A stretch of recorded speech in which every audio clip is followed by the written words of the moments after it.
ইতালির কস্তুরায় পারমেচ্ছো দি সৌজন্য ব্লক বার স্থগিত হলে এটি সমাধান করার জন্য আপনাকে নির্দিষ্ট কিছু পদক্ষেপ নিতে হবে।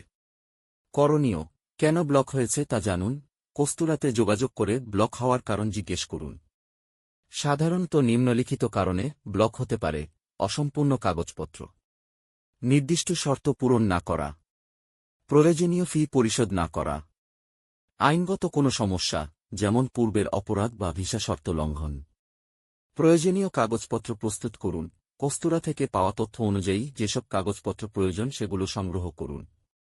সাধারণ কাগজপত্রের মধ্যে থাকতে পারে পাসপোর্ট, রেসিডেন্সি কার্ড, আবেদন ফরম, বাসস্থানের প্রমাণ, কাজ বা পড়াশোনার প্রমাণ যদি প্রযোজ্য হয়, ফি প্রদানের রসিদ। আইনি সহায়তা নিন। কোনো জটিলতা থাকলে একজন অভিজ্ঞ ইমিগ্রেশন আইনজীবী বা আভোকাতোর সহায়তা নিন। তারা আপনাকে আইনি পরামর্শ দিতে পারবেন।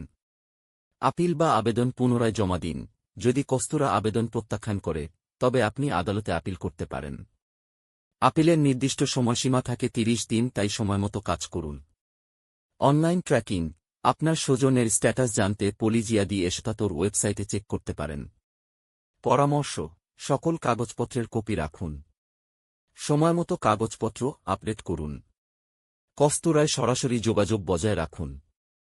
এছাড়াও আমাদের স্বনামধন্য আইনজীবীদের ফ্রি পরামর্শ কিংবা সহায়তা নিতে পারেন। ধন্যবাদ।